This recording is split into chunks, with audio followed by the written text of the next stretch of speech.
Excuse me ma'am, আমি doctor দেখাবো। আপনার স্লিপ আছে? আমি শু পরে আসছি, স্লিপ না। আমি বুঝাইতে চাইতেছি অ্যাপয়েন্টমেন্ট স্লিপ। না, ওইটা আমার নেই। কেন, ওইটা ছাড়া ডাক্তার দেখাতে পারবো না? ওয়েট, মাত্র 65 কেজি। মানে? কেন, আপনি তো মাত্র জিজ্ঞেস করলেন আমার ওয়েট, তাই আমি বললাম। শুনুন, আগামীকাল সকালবেলা আপনার প্রস্রাব টেস্ট করব। এই বোতলে আপনার প্রস্রাব নিয়ে আসবেন। তো টেস্ট কি আপনি করবেন না আপনার সহকারী করবে? আরে না, আমি নিজেই টেস্ট করব। প্রস্রাবের বোতল তো ঠিক আছে, কিন্তু চানাচুর আনলেন কেন? না, ভাবলাম খালি মুখে টেস্ট করবেন, ব্যাপারটা খারাপ দেখায় না, তাই চানাচুর আনলাম। চানাচুরের সাথে টেস্ট করে মজা পাবেন। ডাক্তার সাহেব, আমাকে তাড়াতাড়ি ওষুধ দেন, দাঁতের ব্যথায় সারা রাত ঘুমাতে পারি না। আপনাকেই তো আমি খুঁজছি। কেন? না, আমার তো একজন নাইট গার্ড দরকার, তাই। ডাক্তার সাহেব, আমার প্রস্রাব হয় না, জ্বালা পোড়া করে। মেশিন নষ্ট হয়ে গেছে, পাল্টাইতে হবে। কি বলেন ডাক্তার সাহেব, এটা কেমনে সম্ভব? আরে, যে মেশিন দিয়ে আপনার টেস্ট করব সেটা নষ্ট হয়ে গেছে। আচ্ছা, আপনার খাবার সবসময় ঢাকা রাখবেন। ঢাকা তো অনেক দূরে, কুমিল্লায় রাখলে চলবে? আরে, আপনার কি খবর? এখন কেমন আছেন? কোনো সমস্যা হচ্ছে না তো?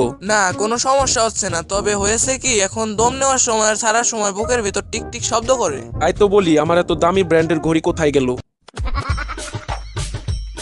আচ্ছা ডাক্তার সাহেব, আপনি কি সত্যি বলতেছেন আমি চশমা নিলে পড়তে পারবো? নিশ্চয়ই, কেন পারবেন না? আমি তো আগে পড়তে পারতাম না, যাক, চশমা নিলে তাও পড়তে পারবো।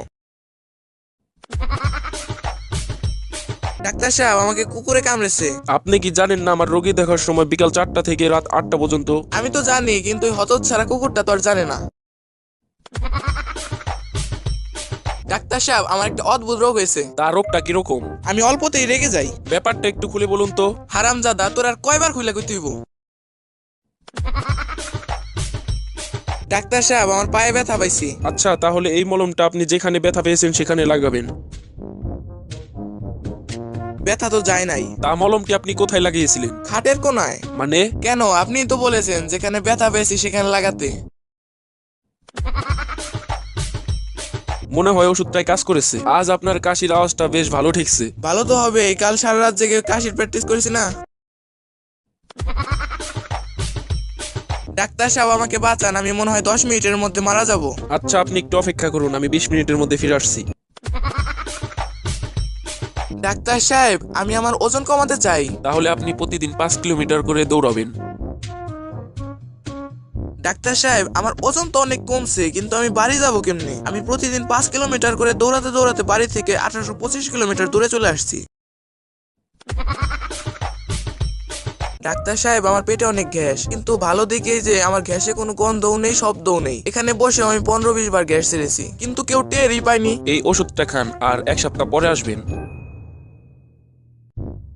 ডাক্তার সাহেব, এটা আমাকে কি ওষুধ দিলেন? আমার গ্যাসের শব্দ নেই, কিন্তু জঘন্য গন্ধ। আপনার নাক ঠিক হয়ে গেছে, এবার আপনার কানের চিকিৎসা করতে হবে। আই এম সরি, আপনার ছেলে মারা গেছে। আব্বু, আমি তো মরি নাই। চুপ বিয়াদব, তুই কি ডাক্তারের চেয়ে বেশি বুঝিস নাকি? ডাক্তার সাহেব, আমাকে বাঁচান, যখন আমি জেগে থাকি মনে হয় আমার পাশে জিরাফ বসে আছে। আবার কখনো কখনো শিম্পাঞ্জি খাওয়ার সময় ভাগ বসাতে চায়। তাছাড়া হাতি, গন্ডার, হরিণ তো আছেই। আমি এখন কি করব ডাক্তার সাহেব? আপনি মোটেই চিন্তা করবেন না, বাড়িতে একটা খাঁচা কিনে ঢুকে পড়ুন। ডাক্তার সাহেব, বেশি দিন বাঁচার উপায় কি? যান, গিয়ে বিয়ে করুন। কেন, বিয়ে করলে কি বেশি দিন বাঁচা যায়? তা যায় না, কিন্তু বিয়ে করলে বেশি দিন বাঁচার চেষ্টা করবেন না। আচ্ছা ডাক্তার সাহেব, দুনিয়াতে এত চিহ্ন থাকতে আপনার প্লাস কেন বেছে নিলেন? দেখুন, রোগী মোরগ বাবাসুক, ডাক্তারের পকেট তো সবসময় প্লাসই থাকে।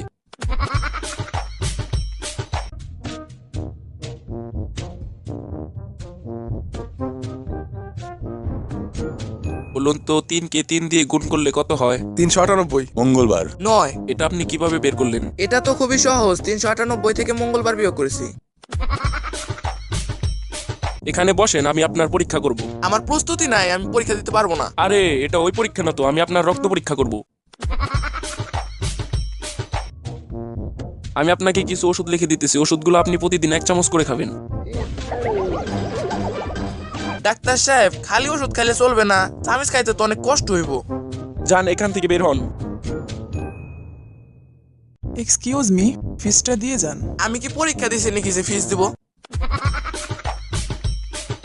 আমরা এত কষ্ট করে 6 থেকে 7 দিন ধরে একটা ভিডিও বানাই, কিন্তু সাবস্ক্রাইব করতে 1 সেকেন্ড সময় লাগে মাত্র। তবুও তোমরা সাবস্ক্রাইব করো না। আমরা তো তোমাদের কাছ থেকে আর কিছু চাই না, শুধু একটা সাবস্ক্রাইবই চাই।